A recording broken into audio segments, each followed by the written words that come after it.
Hey guys, I am Geoff Fienberg here, breaking down another week of PGA Tour action for oddschecker.com/US.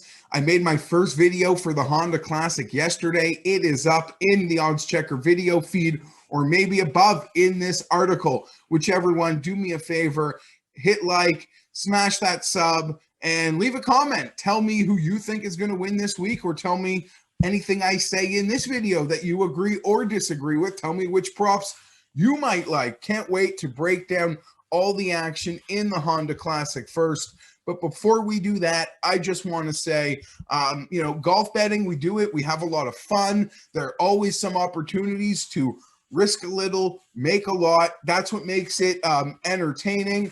There are downs. And if the downs are tough for you to absorb, maybe golf betting isn't the entertainment betting aspect for you. Maybe just picking one of those games nightly that one of those two teams, right, will be the winner and there'll be a result. Golf can be frustrating. There are 150 guys. There are one winner, right? So, anybody who is not comfortable with their units or can't absorb the losses, I just encourage you to bet less or take a break. And if you need to talk to someone, 1-800-GAMBLER. It's always there for you. And reach out. You could even hit me up on my DMs. I'm at GFienberg17. Happy to talk you through anything. I mean that.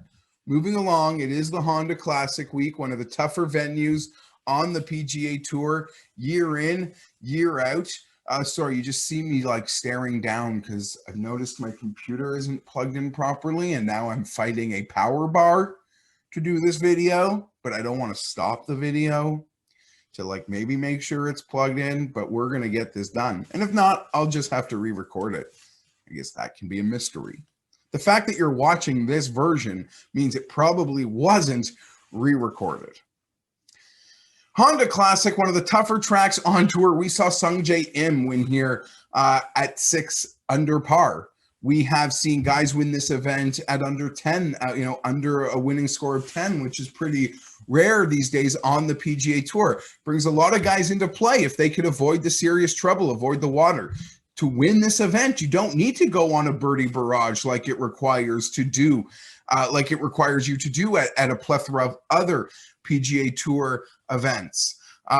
Let's just start off. Important news. Daniel Berger has withdrawn from the Pro-Am today.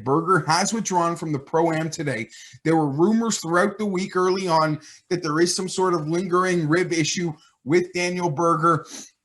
I would be hyper paranoid about this, friends, and I'll say that simply because we have a WGC match play next week and the Masters in about 3 weeks. So I don't think anybody who's injured, who's this quality of golfer of Daniel Berger, is going to play the Honda Classic. That is just my opinion. We'll see. Maybe it's just a little bruise and he's just taking a little rest. But if he's actually hurt, I expect him to withdraw. WGC next week.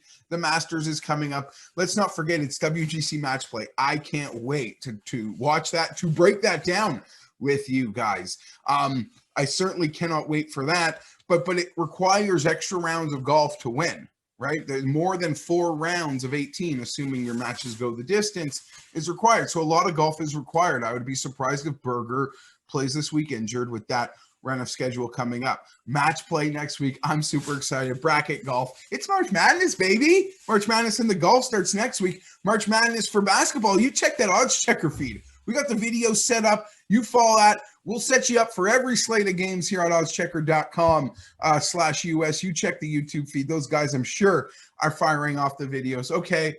I'll now get into giving my picks. Let's do that. That's probably what you're watching for. We gave our some picks yesterday. We're on that Neiman train at 22-1. I would still play it at the 20s available today. We are on the Brendan Steele train, 45-40-1. And I bet Chez Reavie. That was over 100-1. So we're going to add some picks here today. I'm going to start it off with my guy. I knew I wouldn't be able to avoid him. Slept on it. Matthew Wallace, tough as nails Englishman. I believe in Matthew Wallace, and belief is a big part of all of this. I believe on Sunday, literally in this entire field, outside of like 2 or 3 guys, there's no one else I would trust more if they were able to get in contention outside of Matthew Wallace. I'm going to go to the wall with Wallace here at 66 to 1. That is available at Borgata. There are 50s available at PointsBet. So we use that odds checker grid. We make sure we get the best number. The week of that WGC, Wallace was at the sub event in Puerto Rico. He was the favorite. He was the favorite, or a co-favorite with Poulter. Okay? How do you put this? Now we're literally at an event where I can make a case outside of 2 or 3 guys. This field strength has a Puerto Rico vibe to it. Literally. That's how rank this field is. And I love the Honda Classic. I love this event. I hope we can fix these field problems as the years go forward and I go back to attending it in this non-COVID world. But Matthew Wallace, just a couple weeks ago, was a favorite in an event with a field that looked kind of like this. So this is where we are. This is where we are. I trust you, Matthew Wallace. You have got my money this week, certainly. In that same range, Dylan Fertelli. Exact same situation. Best number available on that grid, 66 to 1, but 50s also available for Dylan Fertelli. Did he find something last week? Did he find something at Sawgrass? I'm willing to bet he absolutely did. I'm willing to bet he absolutely did. He shot 268s on his week at Sawgrass to finish T22, and he certainly found something tee to green, friends. He gained 8.6 strokes tee to green and was first strokes gained around the green. A field like this, Dylan Fertelli showing that kind of form, I am here for it. I am going to bet Dylan Fertelli for the win. It's great to see the struggles that sort of plagued him in California and at concessions could be gone. And sort of like the same reason we're here for Shez, who made, 6 strokes ball striking last week, but didn't have any of that around the green prowess. Fertelli looks to be in a real solid place, and he's a quality win player. South African, was it Valero that he won? Someone's going to correct me on that, but I believe it was Valero that he won, or an event in Texas. Let's just, so you can't correct me, say it was an event in Texas that he won. Wind gust to the extreme. I have seen that weather chart this weekend. Oh my God. You might have the leader on Friday night. He might make a quad bogey in his first 3 holes on the weekend. Like, the weather looks crazy. The wind looks crazy on an already difficult course. Richie Warinsky, 90 to 1. If you watch my pods early in the week, I was all about Richie. If this event, if the schedule went Bay Hill Honda players, Richie Warinsky's like 35-40 to 1. That drop in line that so many guys got this week who showed a bit of life at Sawgrass, those guys would normally be 60, 70, 80. This week they're 40. That being said, Fertelli showed life at Sawgrass. We pulled the 66 on him in this field, and we're excited about it. But Richie Warinsky, if this event followed his run at Bay Hill, his weekend at Bay Hill, he's probably 35-40 to 1. There was a players in between. I don't care what happened to the players. I've said that a few times. Sawgrass is such a landmine that if things didn't go your way, but you're playing good golf, I am totally willing to ignore it. And that's where I stand with Richie Warinsky this week, who's been playing nice golf. It's not a demanding off the tee golf course. I really do like how things set up for Richie at this number. Again, we are getting, we are not losing anything. I truly believe in what I said. Had this event been after how he played at Bay Hill 2 weeks ago, he's 35-40 to 1 in this scrub field. Instead, they're still posting 90s. So I'm here for Richie. I actually pulled 100, but I'm still down for the 90. I guess that one would have dropped. Wallace, Fertelli, Richie, those guys are added to that official card of Neiman, Steele, and Shez. So that's the official 6-manner. We've got some props, and then I got to get into something else. Props. This one is available over at FanDuel. Give me Alex Noren over Byung-Hung An this week. I'm a sucker for Noren. If he wins, it's going to hurt a lot. I love Noren. I think he There's a list of guys. People, you know what? People ask me, like, who did you think about betting this week, who you didn't? Because those come up a lot. And some people, if you watch the golf, you kind of just want to know these names, and you can weigh them against the names I did pick. We'll just say Lowry, Kurt, Keegan, Noren. That is that list. You can do whatever you want with it. Those are guys I almost did bet who I didn't. But Noren over Ann in a head-to-head this week. KH Lee plus 750 for the top 10.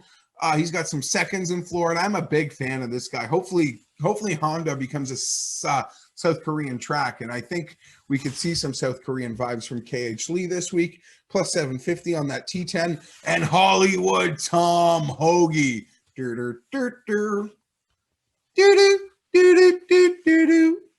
New world order. Hollywood Tom Hoagie. Really wish I hit that NWO song better. Damn. Well, maybe next time we make a Hoagie prop. Hollywood Hoagie. Plus 800 for his T10. So that's where I am. That's what I got for you today. And in the interest of full transparency, this is not for you to copy. This is just for me. We didn't do it last week because we felt there was no chance. That's what you got. Ricky Fowler. The Ricky Fowler charity special is back for me this week. This is not for you. This is just for me. Quickly, I've said it before a couple of weeks ago, what I'm doing now. I love Ricky Fowler. I'm a Ricky Fowler fanboy. Ricky has won here. His number is big here. Ricky is currently not even going to be invited to the Masters. It's all really sad. It's really sad. I'm not happy about it.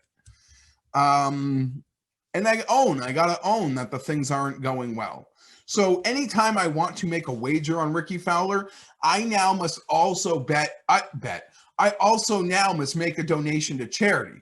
I know what you're thinking. You're betting on Ricky Fowler. That is a donation to charity. No, I didn't say I now must make a donation to a sports book. I mean, I must donate to charity. So if I want to bet Ricky Fowler, I must really want to bet Ricky Fowler because I'm making sure it's going to cost me double. Now, it's going to cost me double, but half goes to a good cause.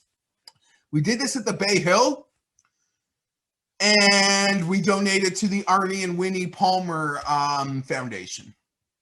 Now that we want to do this at the Honda, we are going to make our charitable contribution this week to the first tee of the Palm Beaches. Since Ricky is the former Prince of Palm Beach. It's not for you to copy. I pulled the 66-1 like first thing Monday morning. It's pretty embarrassing that like boards still come up and I still want to know what Ricky's number is. I even made a head-to-head wager with my friend and partner in crime, Pat Mayo, because he's so down on Ricky and mocks me and makes me puts me on a hill where I can only fall over, has bet me Ricky Fowler versus Bryce Garnett head-to-head because he believes Ricky Fowler should be priced at 150-1. I'm not there yet. I'm hoping for just so much luck when it comes to Ricky. But again, comes with charity. So I better get organized because my 2021 taxes seems like they're going to be a lot more extra charitable contributions coming from me. Okay, that is it. That's for me. The main card, though. Neiman, Steele, Wallace. Neiman, Steele, Wallace, Fratelli, right? And then we got like 200-1 bombs with Richie and Shetz. That's what we got this week. The props, everything be listed below. Excited. Honda Classic. I'm out. PGA National. Should be a doozy. Match play next week. I can't wait. I love match play. Last year when we lost golf to COVID, losing match play hurt my soul. It hurt my soul.